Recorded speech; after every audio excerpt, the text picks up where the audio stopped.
आर्यन खान की जमानत की खबर शाम 5 बजे के करीब आई, टू बी प्रिसाइज 4:40 के आसपास आई। ये खबर शाम में आने के कारण इंडिया चाहता है कि पसंद में तो नहीं थी, लेकिन ये आज की सबसे बड़ी इस वक्त की खबर है, जिस पर बीते 25-26 दिनों से सबकी नजरें थी। उस आर्यन खान का क्या होगा? जेल प्रशासन ने के मुताबिक आर्यन खान को शाम 6 बजे खाना देने के वक्त उनकी बेल की जानकारी आर्यन को आर्थर रोड जेल में उनके सेल में दी गई। एबीपी न्यूज को जेल के सूत्रों के हवाले से खबर मिली है कि आर्यन ने मुस्कुराकर जेल के कर्मचारी को थैंक्स कहा। आर्यन खान ने अभी अपना रात का खाना नहीं खाया है, लेकिन अपने बैरक में रहने वाले कुछ कैदियों के परिवार वालों को आर्थिक और उनके चल रहे मामलों में मदद करने का वादा जरूर किया है कि जब वो जेल से बाहर जाएंगे तो इन कैदियों की वो मदद करना चाहेंगे।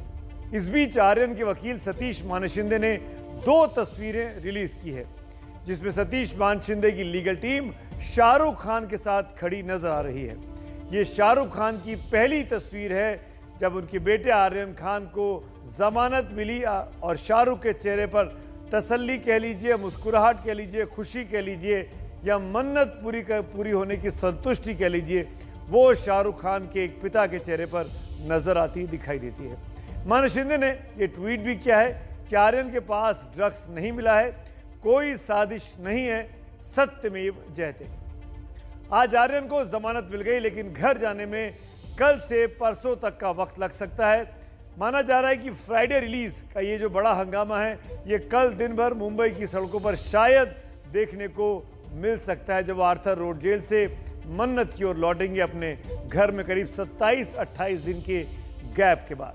मेरे सहयोगी मृत्युंजय सिंह और जितेंद्र दीक्षित की यह खास रिपोर्ट।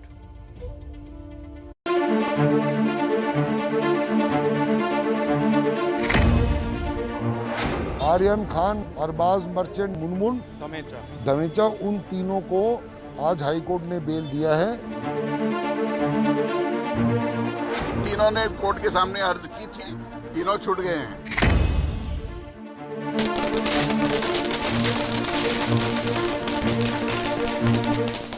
मन्नत में दिवाली से पहले ही खुशियों की रोशनी चमक उठी। लंबे कानूनी दांवपेच और दलीलों के दौर के बाद आखिरकार आर्यन खान को जमानत मिल ही गई। क्रूज ड्रग्स मामले में बॉम्बे हाईकोर्ट ने आर्यन को bell they the.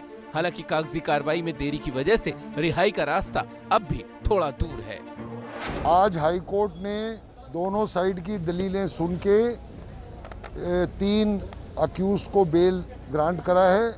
Aryan Khan number 1, Arbaaz Merchant number 2 and एक लड़की है, उसका नाम है मुनमुन धमेचा। उन तीनों को आज हाईकोर्ट ने बेल दिया है। पक्का डिटेल्ड ऑर्डर कल मिलेगा और मुझे उम्मीद है कि ये तीनों अक्यूज जो हैं ये कल या शनिचर तक बाहर आ जाए। आर्यन को एनसीबी ने 3 अक्टूबर को गिरफ्तार किया था, फिर 4 दिनों की रिमांड में रखा। रिमांड खत्म हुई तो उन्हें आर्थर रोड जेल भेज दिया गया।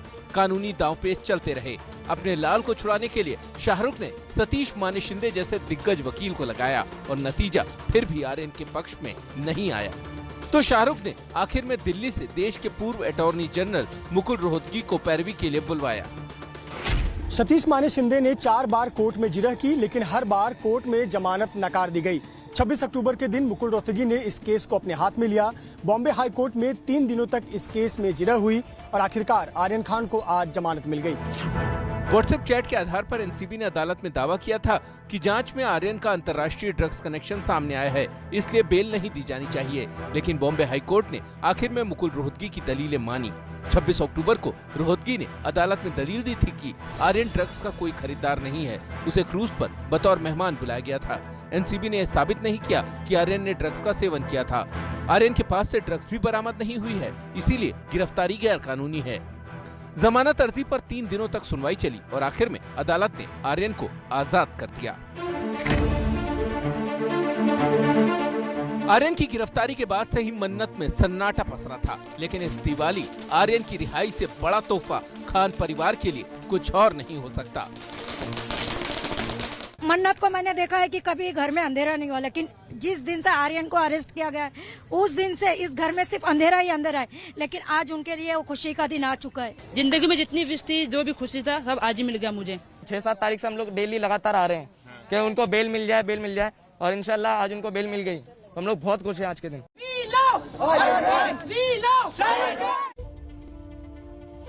तीसरे अटेम्प्ट में आर्यन खान को जमानत मिली है। निचली 2 अदालतों ने आर्यन खान की जमानत की अर्जी को खारिज कर दिया था। यानी एनसीबी की तमाम दलीलें जो आज हाईकोर्ट में गई वो किसी काम की साबित नहीं हुई। उनके विरोध के बावजूद भी बॉम्बे हाईकोर्ट से आर्यन खान को आज जमानत मिल चुकी है। आज की इस लीड स्टोरी पर अब बारी है मेरी राय आपको बताने की, और मेरी राय बहुत स्पष्ट है कि आर्यन खान को जमानत मिलने से अब एनसीबी के अधिकारी समीर वानखेड़े की मुश्किलें बढ़ेंगी। अगर आप इस राय से सहमत हैं तो मोबाइल नंबर 7823944001 पर मिस्ड कॉल दीजिए, और अगर असहमत हैं तो 7823944002 पर मिस्ड कॉल दीजिए। इस बुलेटिन के आखिर में मिस्ड कॉल के नतीजे भी आपको दिखाएंगे कितने लोग मेरी राय से सहमत हैं या नहीं हैं। मैं राय एक बार फिर दोहरा देता हूं, आर्यन खान को तो जमानत मिल गई, वो घर लौटेंगे, लेकिन समीर वानखेड़े एनसीबी के अधिकारी जिन्होंने गिरफ्तार किया था आर्यन खान को, उनकी मुसीबतें अब बढ़ सकती हैं। ये स्पष्ट मेरी राय है। आगे बढ़ते हैं। आर्यन खान की गिरफ्तारी के 25 दिन हो चुके हैं। इस बीच सेशन कोर्ट से उनकी जमानत याचिका खारिज हुई, लेकिन आखिरकार आज की रात आर्यन खान जेल में ही सही राहत की नींद जरूर सो सकेंगे, लेकिन उनकी जमानत में अदालत की कुछ शर्तें भी नत्थी हैं। पहली शर्त यह है कि एनडीपीएस के विशेष न्यायाधीश की इजाजत के बिना आर्यन खान देश नहीं छोड़ पाएंगे। मुंबई से बाहर जाने के लिए भी जांच अधिकारी की इजाजत आर्यन खान को लेनी होगी। यात्रा की मंजूरी मिली तो यात्रा कार्यक्रम का पूरा ब्यौरा देना होगा, और हर शुक्रवार 11 बजे से 2 बजे के बीच एनसीबी के दफ्तर में पेश आर्यन खान को होना होगा, और अदालत की तारीखों पर पेश होना ही होगा, वो टालम टोल नहीं कर सकते। और आज की लीड स्टोरी पर मेरी राय बहुत साफ है कि आर्यन की जमानत के साथ ही एनसीबी के जांच अधिकारी समीर वानखेड़े की मुश्किलें अब बढ़ेंगी। आज वानखेड़े की मुश्किलें उनकी पूर्व पत्नी डॉक्टर शबाना कुरैशी के पिता डॉक्टर जाहिद कुरैशी ने पहले ही बढ़ा दी हैं। जाहिद कुरैशी ने एबीपी न्यूज के साथ आज खास बातचीत की। उन्होंने अपनी बेटी की शादी के समय समीर वानखेड़े से इसलिए की थी कि उनका पूरा परिवार मुसलमान था, जबकि वानखेड़े परिवार मुस्लिम होने के आरोपों को लगातार नकारता रहा है, निकाह की बात मान रहा है, लेकिन ये बार बार कह रहा है कि कभी भी इस्लाम को अपनाया नहीं था, ना समीर वानखेड़े ने, ना उनके पिता ज्ञानदेव वानखेड़े ने। लेकिन कुरैशी साहब ऐसा नहीं मानते। वो कहते हैं कि पूरा परिवार मुसलमान है। अब आप दोनों पक्षों के सवाल और सफाई के जरिए खुद ही समझिए कि माजरा क्या है। असली धर्म संकट में फंसे हैं समीर वानखेड़े। ज्ञानेश्वर वानखेड़े जी जन्म से ये दलित हैं। दलित कैटेगरी में उन्होंने जो अकोला डिस्ट्रिक्ट था, बाद में वासिम उसमें से एक अलग जिला बना, वहाँ से उन्होंने ये सर्टिफिकेट हासिल की। नौकरी करते समय मुंबई में वे पोस्ट रहे और स्वर्गवासी जाहिदा खान जी से निकाह पढ़वाया। तो पूरा परिवार मुसलमान की तरह अपना जीवन बिताता रहा। उन्होंने बाप के सर्टिफिकेट का आधार बनाकर अपना सर्टिफिकेट लिया, जो पूरी तरह से बोगस है। गलत है, धर्मांतर किया ही नहीं। मेरा लव मैरिज है, मैंने दोनों ने मिलकर हमारे गवर्नमेंट के चीज में शादी किया। दोनों ही हम लोग एक दूसरे को से ना धर्मांतर किया ना नाम चेंज किया। ये कुछ भी जो मन में आया बोल रहे हैं। सबसे पहले मैं ये दिखाना चाहता हूँ, ये मेरे मिसेस का, ये देखिए, ये मेरे मिसेस का एफिडेविट है। उस पर लिखा है नंबर 1 पे मिसेस जाहिदा ज्ञानदेव वानखेड़े एज 43। ये है कि और उसने ये भी बोला कि मैं हिंदू धर्म से शादी किया, हम दोनों ने ना धर्म चेंज किया। मैं खुद देख सकते, आप पढ़ सकते। जो स्कूल सर्टिफिकेट ये स्कूल है सब वो मतलब उनके पहले का ही है ना। जाहिदा से शादी हुई तब ये मतलब चेंज हुआ ना। उनसे जब चेंज हुआ तो मतलब वो मुस्लिम बने, क्योंकि जब तक मुस्लिम में बनेंगे तब तक शादी नहीं होगी। ये जानते थे कि दे आर मुस्लिम, और हम अगर हिंदू जानते तो हम शादी ही नहीं करते। लेकिन ये मालूम था कि मुस्लिम है और पूरी फैमिली, इनके बच्चे भी मुस्लिम है, ये मतलब इनका सब पूरी परिवार पूरा मुस्लिम है। धर्म में हिंदू का कोई शादी नहीं था, सब मुस्लिम तरीके से।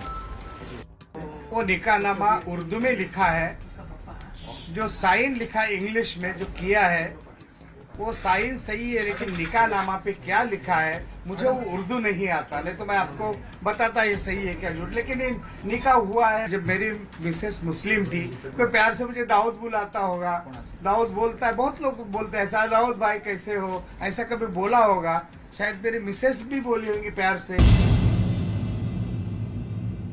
सब मुसलमान थे, समीर भी मुसलमान थे, शबाना भी मुसलमान थी, उनका बाप भी मुसलमान था दाऊद। अगर मुसलमान ना होते तो ये ना ये रिश्ता होता, ना काजी निकाह पढ़ाता, और ना ये शान और शौकत से 2000 की दावत होती। यस, निकाह हुआ था, लेकिन समीर वानखेड़े ने लीगली अपना रिलीजन, अपना कास्ट कभी भी चेंज नहीं किया था। एक सिर्फ मेयर फॉर्मेलिटी थी जो उनकी मदर इन मतलब उनकी मेरी मदर इन लॉ जो अभी नहीं है वो मुस्लिम थे, तो उनकी खुशी के लिए ये निकाह किया गया था। वो मौलाना जी जो भी कह रहे हैं उनको उसी वक्त फाइंड आउट करना चाहिए था कि आदमी हिंदू है या मुस्लिम है, जो भी है।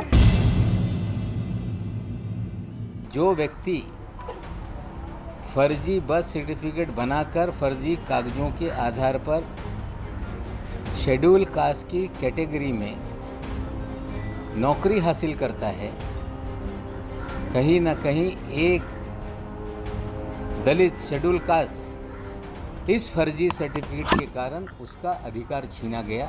उन्होंने यूपीएससी क्रैक किया। यूपीएससी का मतलब आपको भी पता होगा, एक इंसान ऐसे ही यूपीएससी क्रैक नहीं कर लेता है, उसके बाद उसकी पोस्टिंग के पहले उसकी पूरी जांच की जाती है। और इतनी बड़ी एजेंसी को कोई भी गलत बता सकता है? बर्थ सर्टिफिकेट, खुद का नाम, खुद का कास्ट सर्टिफिकेट, आपको क्या लगता है विजिलेंस की जांच नहीं होती? तो देखा आपने, सुना आपने कैसे समीर वानखेड़े का धर्म घन चक्कर में फंस गया है। वो हिंदू है या मुसलमान है, इस पर विवाद बढ़ता जा रहा है। कैसे समीर वानखेड़े की धार्मिक पहचान पर धर्म युद्ध छिड़ा हुआ है। अब आप ये समझिए कि समीर वानखेड़े के धर्म को लेकर क्या क्या सवाल उठ रहे हैं। समीर का जो बर्थ सर्टिफिकेट नवाब मलिक ने ट्वीट किया, अगर वो सही है तो उसमें समीर के पिता का नाम ज्ञानदेव वानखेड़े की जगह दाऊद वानखेड़े क्यों लिखा है। समीर के पिता का कहना है कि नवाब मलिक ने जो बर्थ सर्टिफिकेट जारी किया वो झूठा है, तो फिर असली बर्थ सर्टिफिकेट कहां है। अगर समीर वानखेड़े हिंदू हैं तो उनका निकाह कैसे हुआ। इस्लामिक रीति रिवाज के हिसाब से निकाह करने के लिए दोनों पक्षों का मुस्लिम होना बिल्कुल जरूरी है। समीर का कहना है कि उन्होंने स्पेशल मैरिज एक्ट के तहत शबाना कुरैशी से कोर्ट मैरिज की थी। वो शादी कोर्ट में होती है तो फिर ये निकाहनामा कहां से आया, क्योंकि निकाहनामा से ना समीर के पिता इनकार करते हैं, ना उनकी दूसरी पत्नी क्रांति रेडकर जो कि एक हिंदू है, मराठी है। समीर की पत्नी क्रांति ने कल कहा कि अपनी मां की खुशी के लिए समीर ने निकाह पढ़ा था। अगर धर्म परिवर्तन नहीं हुआ तो भी क्या सिर्फ मां की खुशी के लिए समीर वानखेड़े ने निकाहनामा में झूठी जानकारी दी। समीर के पिता का कहना है कि निकाहनामे को उर्दू की वजह से वो पढ़ नहीं पाए, लेकिन निकाहनामा उर्दू के साथ अंग्रेजी में भी लिखा है, तो क्या वो अंग्रेजी भी नहीं पढ़ पाते। समीर शबाना की शादी कराने का दावा करने वाले काजी मुजम्मिल अहमद का कहना है कि निकाह के वक्त समीर का नाम समीर दाऊद वानखेड़े ही था। यही बात निकाहनामे पर भी लिखी है, तो इससे समीर वानखेड़े कैसे आज इनकार कर सकते हैं। और ये निकाह 2006 में हुआ और IRS की नौकरी उनको 2008 में मिली। समीर वानखेड़े का 7 दिसंबर 2006 की रात 8 बजे का निकाहनामा उनके जी का जंजाल बनता जा रहा है। हम आपको दो मुस्लिम धर्म गुरुओं की बात सुनाते हैं कि वानखेड़े के निकाहनामे को देखकर ये मुस्लिम धर्मगुरु क्या कहते हैं। निकाह के नियम के अंदर लाजिम है कि दोनों मियाँ बीवी को इस्लाम में मुसलमान होना लाजिम है। किसी के कहने पर कन्वर्जन होना, इस्लाम में दाखिल होना, अपनी माँ की खुशियों के लिए करना या किसी से प्यार होकर मोहब्बत में कन्वर्जन करना, मैं समझता हूँ कि ये बिल्कुल दुरुस्त नहीं है। अगर आप किसी लालच में किसी मोहब्बत में अगर इस तरह का कोई कार्य करते हैं तो मैं समझता हूं कि ये गुनाह है। देखिए, मज़हब इस्लाम के उसूलों के मुताबिक जब फ़रीक़ैन मुसलमान होंगे, यानी लड़का और लड़की दोनों मुसलमान होंगे, उसी वक्त निकाह मुकम्मल होगा। और अगर दोनों में से किसी का भी मज़हब तब्दील होता है या कोई मज़हब अपना छुपाता है, तो ऐसे वक्त में उसका निकाह काबिल कबूल नहीं माना जाएगा। बहुत साफ है। अब सवाल ये है कि अगर समीर वानखेड़े निकाह के वक्त मुस्लिम थे तो फिर हिंदू धर्म की अनुसूचित जाति के कोटे से 2 साल बाद IRS ऑफिसर कैसे हो गए? क्या समीर फिर से धर्म परिवर्तन करके अनुसूचित जाति में शामिल हो गए और रिजर्वेशन का फायदा उठाया, जो कि अनकॉन्स्टिट्यूशनल है, इल्लीगल है? अगर कोई हिंदू धर्म के अनुसूचित जाति का आदमी धर्म परिवर्तन करके सिख, बौद्ध या जैन धर्म अपनाता है तो उसके आरक्षण का अधिकार बरकरार रहेगा। लेकिन अगर वो इस्लाम या ईसाई धर्म अपनाता है तो उसको आरक्षण अनुसूचित जाति में नहीं मिलेगा। लेकिन सामाजिक न्याय मंत्रालय के मुताबिक ये भी प्रावधान है कि कोई आदमी इस्लाम या ईसाई धर्म छोड़कर वापस अनुसूचित जाति में लौटता है तो उसको आरक्षण की सुविधा मिल सकती है। इसके लिए शर्त इतनी है कि अनुसूचित जाति उसे स्वीकार कर ले। वैसे धर्म परिवर्तन भी आसान नहीं होता, इसकी एक लंबी कानूनी प्रक्रिया है। लेकिन समीर वानखेड़े और उनके परिवार के धर्म का मामला लगातार फंसता जा रहा है और बेहद उलझ चुका है। अपनी मुश्किलें बढ़ती देखकर समीर वानखेड़े की पत्नी क्रांति रेडकर ने आज मराठी कार्ड खेला। मी मराठी। उन्होंने महाराष्ट्र के मुख्यमंत्री उद्धव ठाकरे, जो कि शिवसेना के सबसे बड़े नेता हैं, उनको भावुक अपील वाली एक चिट्ठी लिखी, जिसमें अपने मराठा होने के कारण इंसाफ की गुहार लगाई। खेल तो हो गया, लेकिन खेल का खिलाड़ी दाढ़ी लिए हुए क्यों घूम रहा है, इसका जवाब एनसीबी को देना पड़ेगा। लोगों ने एंजॉय किया और वानखेड़े साहब का दाढ़ी वाला दोस्त वहां था, उस पर कोई कार्रवाई नहीं हुई। जिस दाढ़ी वाले की चर्चा बुधवार को नवाब मलिक ने की, गुरुवार को उसकी कुंडली खोल दी, और ये भी कि समीर वानखेड़े से उसका नाता क्या है। क्रूज पे 1300 लोगों की जांच क्यों नहीं हुई? इस सारा मामला ऑर्गेनाइजर से जुड़ा हुआ है। ऑर्गेनाइजर वानखेड़े के दोस्त हैं। काशिफ के दाढ़ी वाला होने का किसी को दाढ़ी नजर नहीं आ रही है? ये जो व्यक्ति है, इसके ऊपर इतनी मेहनजर क्यों एनसीबी ने, विशेषकर वानखेड़े ने दिखाई, ये सवाल है। नवाब मलिक ने आरोपों की धार तेज की तो वानखेड़े परिवार भी अब नई रणनीति के साथ पलटवार कर रहा है। समीर वानखेड़े की पत्नी क्रांति वानखेड़े ने उद्धव ठाकरे को चिट्ठी लिखकर इमोशनल मराठा कार्ड चल दिया। माननीय उद्धव जी, बचपन से मराठी आदमी के न्याय और हक के लिए लड़ने वाली शिवसेना को देखते हुए मैं एक मराठी लड़की बड़ी हुई। शिवराया के राज्य में एक महिला की गरिमा के साथ खिलवाड़ हो रहा है, मजाक हो रहा है। आज बाला साहिब ठाकरे होते तो निश्चित ही ये उन्हें मंजूर नहीं होता। आज वो नहीं है, पर आप हैं। उनकी परछाई हम आप में देखते हैं। आप कभी मुझ पर और मेरे परिवार पर अन्याय नहीं होने देंगे, ये पूरा विश्वास है। इसलिए एक मराठी व्यक्ति होने के नाते आज आपकी तरफ अपेक्षा से देख रही हूँ। आप योग्य न्याय करें, ऐसी विनती है। क्रांति का मराठा वाला हिंदू कार्ड तब चला गया है जब उनके पति पर मुस्लिम होने का संगीन आरोप उद्धव सरकार के मंत्री ने ही लगाया है। वहीं एक मराठा कार्ड आर्यन मामले के गवाह किरण गोसावी ने भी खेला है। आज मी एक मराठी व्यक्ती असल्यामुळे माझ्या पाठीमागे माझ्या मते तरी कोणी ना कोणी उभं राहावं, कुठला एखादा मंत्री तरी माझ्या मागे उभा राहावा, अपोजिशन असो किंवा करंट जे ज्यांचं आत्ता सध्या राज्य आहे, कोणी ना कोणीतरी एकाने उभं राहून ॲटलिस्ट मी जेवढं सांगतोय तेवढ्या गोष्टीसाठी मुंबई पोलिसांकडे। किरण गोसावी पर उसके ही बॉडीगार्ड प्रभाकर सैल ने आर्यन मामले में वसूली का आरोप लगाया है। अब गोसावी प्रभाकर के कॉल रिकॉर्ड की जांच करने की मांग इस वीडियो मैसेज में कर रहा है। किरण गोसावी को पुणे पुलिस ने जालसाजी के आरोप में गिरफ्तार किया है। पास 2018 में एक केस था चीटिंग का, 420 और IT एक्ट के हिसाब से एक आदमी को नौकरी लगाने की बात हुई थी, मलेशिया भेजा गया था पर उसमें उस आदमी की चीटिंग हुई, उसके बेसिस पर हमारे यहाँ जो केस दाखिल हुआ वो 2019 में चार्जशीट हुआ था, पर उस टाइम किरण गोसावी को अरेस्ट नहीं किया गया था और फरारी घोषित किया गया था। उसको हम लोगों ने पुणे के एक लॉ से अरेस्ट किया है, डिटेन किया है और अरेस्ट की प्रोसीजर कंप्लीट कर रहे हैं और आगे की कार्रवाई हम शुरू करेंगे। समीर वानखेड़े हो या फिर किरण गोसावी, आर्यन केस में इनकी भूमिका सवालों के घेरे में है। वानखेड़े पर विजिलेंस की जांच चल रही है तो गोसावी भी जांच के दायरे में है। ऐसे में मराठा कार्ड के जरिए इस मामले को सियासी रंग देने की कोशिश तो नहीं हो रही। अब एक बेहद दिलचस्प संयोग देखिए। 2 अक्टूबर को जब आर्यन खान क्रूज ड्रग्स मामले में पकड़ा गया तो यही किरण गोसावी गवाह था। आज गोसावी धोखाधड़ी के मामले में गिरफ्तार हुआ तो उसने भी मराठा कार्ड चल दिया। लेकिन देखिए ना, वक्त कई बार कितनी तेजी से 360 डिग्री पर घूम जाता है। 2 तस्वीर आपको दिखाता हूं। पहली तस्वीर 2 अक्टूबर की है जब किरण गोसावी आर्यन खान का हाथ पकड़कर एनसीबी के दफ्तर के भीतर ले जा रहा था और ऐसा लग रहा था कि किरण गोसावी जो है वो एनसीबी का कोई अधिकारी है।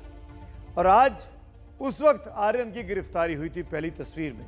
दूसरी तस्वीर आज की है जब किरण गोसावी जो कि लगातार फरार चल रहा था वो गिरफ्तार हो गया है। संयोग देखिए, आज गोसावी गिरफ्तार हुआ और आर्यन खान को आज ही जमानत मिल गई। आर्यन खान को जमानत मिल गई। और आज की हमारी इस लीड स्टोरी पर मेरी राय है कि आर्यन खान को जमानत मिलने से एनसीबी के अधिकारी समीर वानखेड़े की मुश्किलें बढ़ेंगी। अगर आप इस राय से सहमत हैं तो मोबाइल नंबर 7823944001 पर मिस्ड कॉल दें और अगर असहमत हैं तो 7823944002 पर अपनी मिस्ड कॉल हम तक पहुंचाएं। अभी तक 72% लोग मेरी इस राय से सहमत हैं, 28% असहमत हैं। अब आगे बढ़ते हैं। डबल रोल वाली फिल्में तो आपने बहुत सी देखी होंगी, लेकिन समीर वानखेड़े और नवाब मलिक के बीच जो कुछ चल रहा है, आरोप प्रत्यारोप की इस एक्शन और इमोशन वाली कहानी में हम नाम किरदारों का होना संयोगी है। इस पूरी कहानी में 2 समीर हैं और 2 ज्ञान भी हैं। इन किरदारों से ही कहानी शुरू होती है और यही किरदार इस कहानी को अंत तक भी ले जाने वाले साबित हो सकते हैं। देखिए हमारी एक और बेहद दिलचस्प एक्सक्लूसिव रिपोर्ट। ये डबल रोल है, यानी एक दूसरे के सामने एक ही शक्ल के इंसान।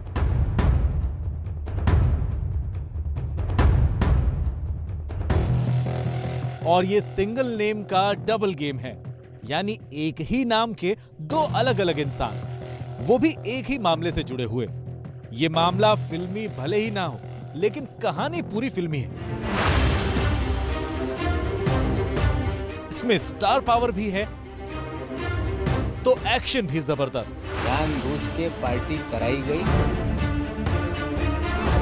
इमोशन भी है तो सस्पेंस भी।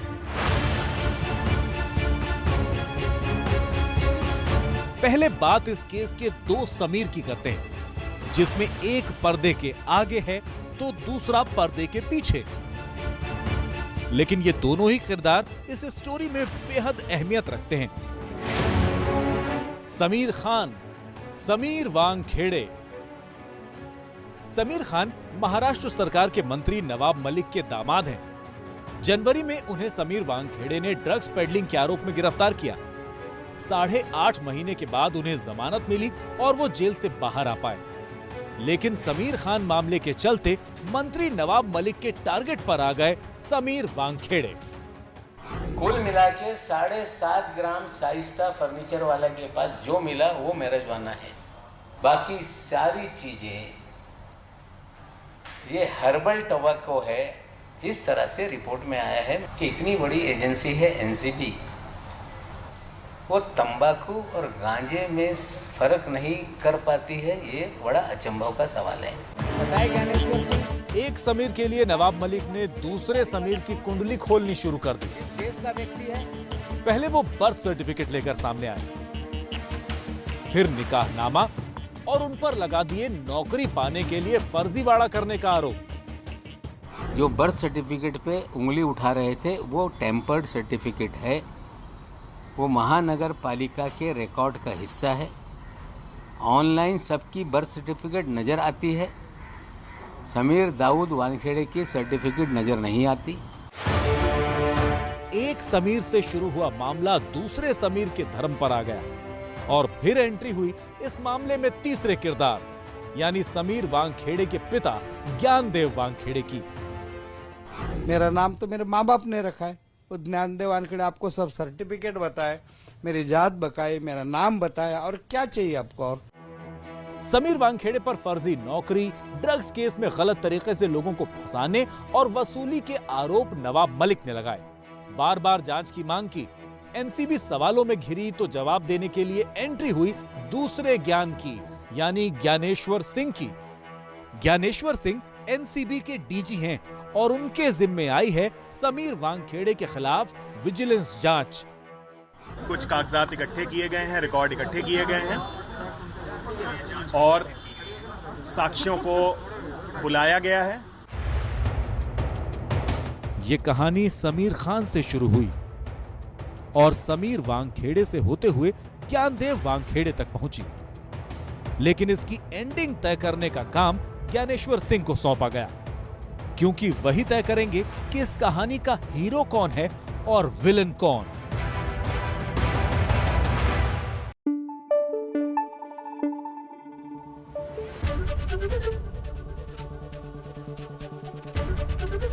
एबीपी न्यूज आपको रखे आगे।